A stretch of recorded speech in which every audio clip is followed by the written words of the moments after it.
আসলে inhaler versus খাওয়ার ওষুধ কোনটা বেশি কার্যকরী এ সম্বন্ধে, কারণ ইন্টারনেটে অনেক তথ্য ছড়িয়ে আছে যে আপনার ইনহেলার নেওয়া লাগবে না, শুধুমাত্র খাওয়ার ওষুধে আপনার সম্পূর্ণভাবে ভালো হয়ে যাবে। ইনহেলার নিলে আপনার ইনহেলারের ভিতরে স্টেরয়েড থাকে, কিংবা ইনহেলার বারবার নিলে ক্ষতি হয়ে যেতে পারে, সারা জীবন নেওয়া লাগবে।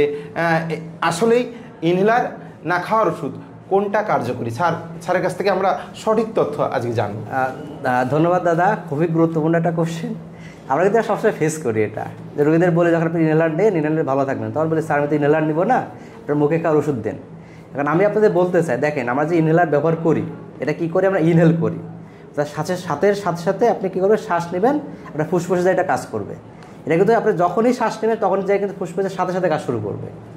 2 নম্বর, যদি আপনি মুখে ওষুধ খান তাহলে কী হবে? আপনি প্রথমে মুখে খাবেন, এটা মুখে পাকস্থলিতে যাবে, এরপরে ওখানে মেটাবলিজম হবে, পরে লিভারে যাবে, লিভার থেকে হার্টে যাবে, হার্টের থেকে পরে ফুসফুসে যায় কাজ করবে।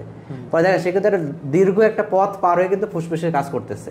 অর্থাৎ আপনি ইনহেলার নিলে সাথে সাথে কাজ করতেছে, কিন্তু মুখে খাওয়া ওষুধের কাছে একটা নির্দিষ্ট সময় পরে যে অনেক দেরিতে যে কাজ শুরু করতেছে। 2 নম্বর হচ্ছে আমরা ইনহেলার যেটা নিই, এটা কিন্তু যে ওষুধের ডোজ থাকে কিন্তু মাইক্রোগ্রামে থাকে, 200 মাইক্রোগ্রাম, 100 মাইক্রোগ্রাম, 250 মাইক্রোগ্রাম থাকে। কিন্তু আমরা যে ডোজটা মুখে খাই এটা কিন্তু থাকে মিলিগ্রামে। আপনি জানেন 1000 মাইক্রোগ্রাম কিন্তু 1 মিলিগ্রাম। অর্থাৎ আপনি যদি 1 মাইক্রোগ্রাম ওষুধ খান, ওরা যদি আপনি মুখে খাইতে যান দেখা যাচ্ছে 10 মিলিগ্রাম ওষুধ দেওয়া লাগতেছে। ফলে একটা বার্ডেন কিন্তু বেশি তার। এবং এই ওষুধ যখন আপনি মুখে খাবেন তখন কিন্তু এই ওষুধটা আমাদের বডির অন্য জায়গায় ছড়াই পড়বে। এবং দেখেন আপনার শুধু কাজ করা দরকার ছিল ফুসফুসে, তখন সে কিন্তু ফুসফুসে কাজ করবে না, সে কাজ করবে কোথায়? আপনার হার্টের উপরে, কাজ করবে আপনার মাসেলের উপরে। তখন কি দেখা যাচ্ছে অনেক সময় যে আমরা অ্যাজমার যে ওষুধ দেওয়ার পরে মুখে খাওয়ার পরে তার বুক ধরপড় শুরু হয়, তার হাত পা কাঁপাকাঁপি শুরু হয়ে যায়, তার মাসেল পেইন হয়, তার মাথা ঘোরায়। কিন্তু ইনহেলার নিলে কিন্তু এই সুবিধা মানে এই যে অসুবিধা এগুলো কিন্তু খুবই কম, এবং ইনহেলারের ডোজ লাগে খুবই কম। ওষুধ যেটা লাগে খুবই কম ডোজে লাগে, এবং মুখে খাওয়ার ওষুধের ডোজ কিন্তু অনেক বেশি ডোজে লাগে। 3 নম্বর, ইনহেলারগুলোর সাইড এফেক্ট কিন্তু খুবই কম, কারণ এটা সম্পূর্ণ আপনার শ্বাসরোধের কাজ করে, আর মুখে খাওয়ার ওষুধের কিন্তু সাইড এফেক্ট অনেক বেশি। 3 নম্বর, মুখে খাওয়ার ওষুধের যে ডোজ এটা কিন্তু অনেক বেশি দেওয়া লাগে, কারণ এটা মেটাবলিজম হয়ে অনেকটুকু নষ্ট হয়ে যায়, কিন্তু ইনহেলার ডোজ অনেক কম থাকে।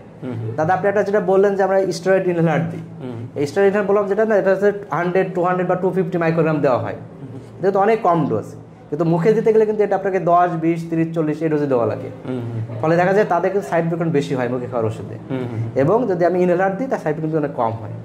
অতএব বর্তমান যে জিনা গাইডলাইন যেটা বলে আমরা, তারা কিন্তু রিকমেন্ড করছে যে প্রথম যদি কারোর অ্যাজমা হয় বা আগে থেকে যদি অ্যাজমা পেয়ে থাকেন, তা কিন্তু অবশ্যই ইনহেলার নিতে হবে, কারণ এটা সবথেকে সেফ, সবথেকে সর্বশ্রেষ্ঠ, এবং একমাত্র এখনকার বর্তমান যে অ্যাজমা তার একমাত্র চিকিৎসা হচ্ছে আপনার ইনহেলার।